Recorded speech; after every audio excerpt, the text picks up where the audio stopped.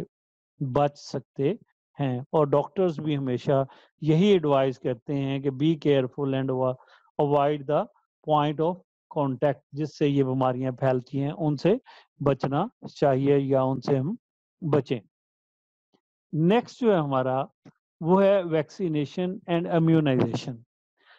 Vaccination اور immunisation کو پڑھنے سے پہلے ہمیں تھوڑا سا اس کے کانسیپٹ کلیئر کرنے بڑے ضروری ہیں جو کہ بک میں شامل نہیں ہیں. سب سے پہلے ہمیں یہ پتہ ہونا چاہیے ویکسینز کیا ہوتی ہیں. ویکسینز بایولوجیکل پریپریشنز ہوتی ہیں. بایولوجیکل پریپریشن سے کیا مراد ہے؟ ویکسینز یا تو کلڈ پیتھوجنز ہوتے ہیں، یا وہ نیم کلڈ نیئرلی کلڈ ہوتے ہیں، یا پھر ان کے پروڈکٹس ہوتے ہیں جو کہ ہماری باڈی میں امیونٹی ڈیولپ کرتے ہیں. They are called as vaccines, ان کو ہم ویکسینز کا نام دیتے ہیں. ویکسینیشن کیا ہے؟ ویکسینیشن وہ میتھڈ ہے جس میں ہم ویکسین کو انکولیٹ کرتے ہیں، ٹرانسفر کرتے ہیں into the body of human, تاکہ اس کا امیون سسٹم جو ہے وہ اس ڈیزیز کے اگینسٹ پروٹیکشن جو ہے وہ ڈیولپ کر سکے. تو ویکسینیشن کیا ہے؟ Is the use of vaccine to help the immune system develop protection from the disease. یعنی کہ وہ تمام میتھڈس جیسے انجیکشن کی صورت میں ویکسینز لی جاتی ہیں، یا کچھ اورل پولیو کی ویکسین جو ہے وہ اورل ڈراپس کی صورت میں ہے. تو یہ جو طریقہ کار ہے جس میں ویکسینز جو ہیں وہ باڈی میں ٹرانسفر کی جاتی ہیں اس کو ہم ویکسینیشن کا نام دیتے ہیں. تیسرا، امیونائزیشن کیا ہے؟ امیونائزیشن کا مطلب ہے a person is immune to a specific disease, کہ ویکسینیشن کے نتیجے میں وہ بندہ اس بیماری سے اپنے آپ کو پروٹیکٹ کر لیتا ہے. جیسے کہ آپ کو پتہ ہے اب تو ہائپیٹائٹس کی ویکسینیشن جو ہے یا ویکسینز جو ہیں وہ بھی اویلیبل ہیں، پولیو کی ویکسینز جو ہے وہ اویلیبل ہیں، اسی طرح سے ممپس کی، میزلز کی یا دوسرے جو اور بیماریاں ہیں ان کی ویکسینز اویلیبل ہیں، اور عام طور پہ آپ نے کو بھی لگے ہوں گے، بچپن میں 5 انجیکشنز لگتے ہیں اور ہم پھر ان بیماریوں سے اپنے آپ کو پروٹیکٹ کر لیتے ہیں، تو پھر وہ لائف ٹائم ہمیں بیماریاں کوز نہیں ہوتی۔ اب ہم آتے ہیں ٹاپک کی طرف۔ تو ٹاپک میں سب سے پہلے یہ بتایا گیا کہ کچھ ڈیزیزز ہیں جن کو کنٹرول کیا گیا بائی ویکسینیشن، اور وہ کون سی ہیں؟ پولیو ہے، ووفنگ کف ہے، میزلز ہیں، ممپس ہیں اینڈسیٹرا، اور یہ تمام کی تمام ویکسینیشن کی مدد سے دنیا سے کنٹرول کی گئیں۔ ایسے ہی سمال پاکس کے متعلق بھی آپ نے سنا ہوگا، اس کو بھی دنیا سے ایریڈیکیٹ کر دیا گیا، مین ختم کر دیا گیا۔ یہ جو ویکسین اور ویکسینیشن جو ہے اس کا کانسیپٹ شروع ہوا 1796 میں۔ ایک سائنٹسٹ تھا ایڈورڈ جینر، اس نے یہ ٹیکنیک جو ہے وہ ڈیولپ کی اور اس کی مدد سے پھر آگے اس میں ترقی ہوتی گئی۔ ایڈورڈ جینر جو تھا اس نے دیکھا کہ کاؤ پاکس کی ایک بیماری ہے جو کہ کوز کو لگتی ہے، اور اس نے دیکھا کہ وہ لوگ، یہ ایک چھوٹی سی سٹوری ہے کہ وہ لوگ جو کہ یہ جانوروں کے ساتھ، ان کیٹلز کے ساتھ ریلیٹڈ ہیں، جو ان کا دودھ نکالتے ہیں، یا وہ لوگ جو ان کو چارہ وغیرہ ڈالتے ہیں، پانی پلاتے ہیں، ان کو نلاتے ہیں، ان لوگوں کو یہ بیماری نہیں لگتی، جبکہ عام پرسن میں جو کہ اس کے ساتھ کنیکٹڈ نہیں ہے ان کو یہ بیماری بڑی جلدی لگ جاتی ہے۔ تو اس کے متعلق زیادہ جو ہے وہ پھر آپ 6 چیپٹر میں پڑھیں گے۔ تو اس نے اس کو پھر ڈیولپ کیا جس کو ویکسینیشن کا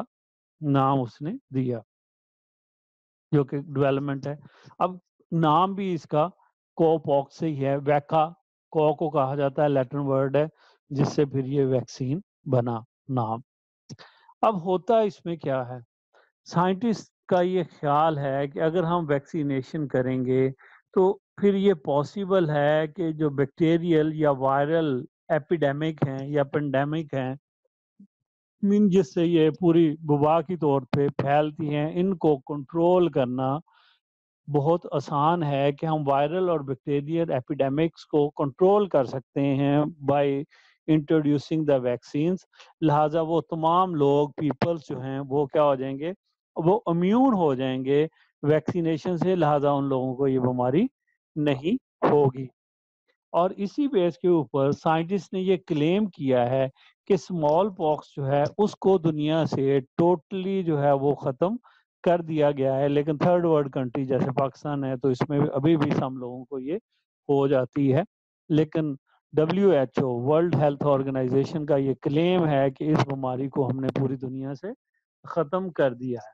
اور سائنٹسٹ جو ہیں، جیسے کہ ایڈز، ابھی ہم نے تھوڑی دیر پہلے پڑھا کہ ایڈز جو ہے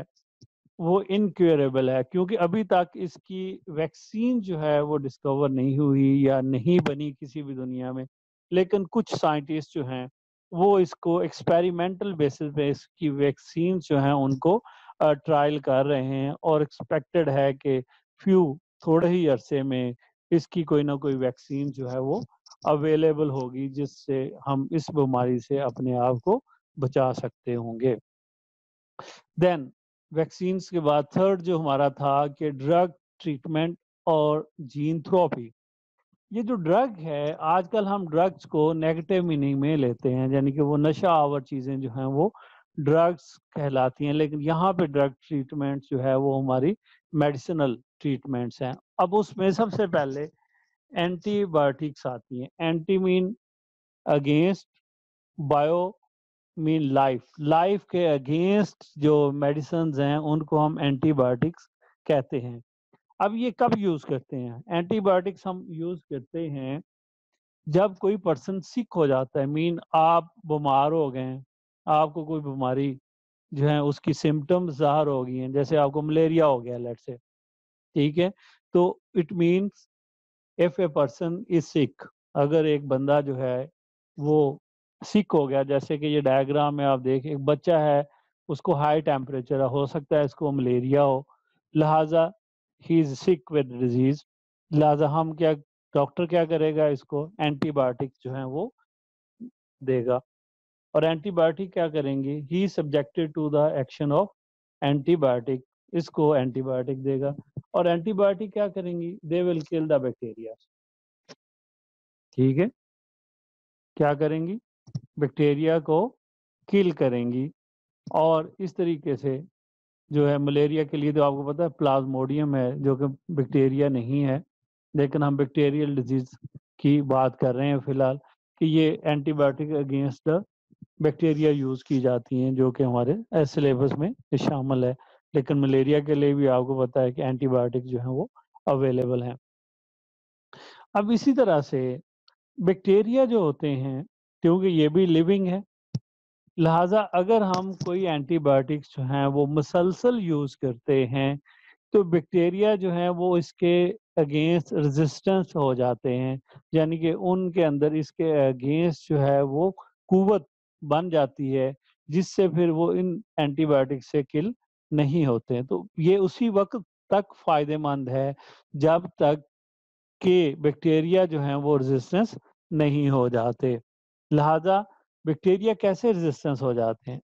اب دیکھیں کہ ایک اینٹی بایوٹک جو ہوتی ہے اس کو ہمیشہ ڈاکٹر اس کی ایک ڈوز پرسکرائب کرتا ہے کہ آپ نے یہ اینٹی بایوٹک اتنے دن تک لینی ہے، صبح شام لینی ہے یا صبح دوپہر شام لینی ہے، جو بھی اس کا ہوتا ہے، یا وہ انجیکشن لگاتا ہے، اور وہ ایک ٹینیور ہوتا ہے، اس کا ایک ٹائم پیریڈ ہوتا ہے۔ اگر ہم اینٹی بایوٹکس کو پراپر یوز نہیں کرتے تو کیا ہوگا، کوئی ایک بیکٹیریا یا دو بیکٹیریا سروائیو کر جائیں گے، اب یہ بیکٹیریا جو ہوں گے they are resistance against that specific antibiotic, اور یہ گرو کریں گے، اور پھر اس کے رزلٹ میں جو ڈیزیز دوبارہ سے وہی بیماری اگر لگ جائے گی تو پھر اس سے وہ والی اینٹی بایوٹک جو ہے وہ کنٹرول اس کو نہیں کرے گی، کیونکہ وہ اب یہ بیکٹیریا جو ہیں اس کے ریزسٹنٹ ہو گئے ہیں، لہٰذا ہمیں اس سے اچھی ورائٹی جو ہے، اس سے اچھی جنریشن جس کو ہم کہتے ہیں نیکسٹ جنریشن جو ہے، اس کی اینٹی بایوٹک یوز کرنی پڑتی ہے۔ اب آ جائیں کینسر، نیکسٹ جو ہے ہمارا کینسر ٹریٹمنٹ۔ کینسر کی جو ٹریٹمنٹ ہے وہ مینلی دو طرح سے کی جاتی ہے، ایک ہم ریڈیو تھراپی کرتے ہیں جو کہ کامن میتھڈ ہے، اور دوسرا کیمیو تھراپی ہے۔ سب سے پہلے ہم دیکھ لیتے ہیں ریڈیو تھراپی کیسے کرتے ہیں۔ ریڈیو تھراپی میں جو ریڈیو ایکٹیو مٹیریل ہوتا ہے وہ ایک اسپیسیفک مشین آپ کو یہ نظر آ رہی ہے، یہ ایک پیشنٹ لیٹا ہوا ہے، اس کے پیٹ میں اسٹمک کے اندر بیلی کے اندر جو ہے اس کے اندر کوئی کینسر کا جو ہے وہ کینسر پریزنٹ ہے، لہٰذا اب کیا کریں گے کہ ریڈیو ایکٹیو مٹیریل سے ریپیٹڈلی ود ریگولر انٹرول اس کے اوپر ریڈیشن کریں گے، تو اس کا مطلب یہ ہوا کہ کینسرس پارٹ جو ہے that is exposed to the short wave radiation, to the short wave radiation from radioactive material جو کہ اس مشین کے اندر پریزنٹ ہے، اور وہ یہاں سے اس کو ریڈیشن کریں گے، اس جگہ پہ اگر کینسرس پارٹ ہے اس کا تو اس طریقے سے اس کو ختم کیا جائے گا، ڈسٹروائے کیا جائے گا، اور یہ ریپیٹڈلی کرنا پڑتا ہے، یہ نہیں ہوتا کہ ایک ہی دفعہ ریڈیو تھراپی کروائیں اور کینسرس پارٹ جو ہے وہ ختم ہو جائے گا، نہیں، بلکہ اس میں ریپیٹڈ اور ود ریگولر انٹرول، اور یہ چیز کون ڈٹرمن کرتا ہے، یہ ڈاکٹر جو ہے وہ ڈٹرمن کرتا ہے جو کہ اسپیشلسٹ ہوتا ہے اس کا۔ تو cancerous part is exposed to short wave radiation from radioactive material repeatedly at regular intervals. Second جو ہے that is a treatment chemotherapy. Chemotherapy میں ہم کیا کرتے ہیں، اینٹی کینسر سبسٹینس یوز کرتے ہیں، کیا کرتے ہیں، anti cancer chemicals regular interval کے اوپر یوز کرتے ہیں، پیشنٹ کو دیتے ہیں تاکہ ہم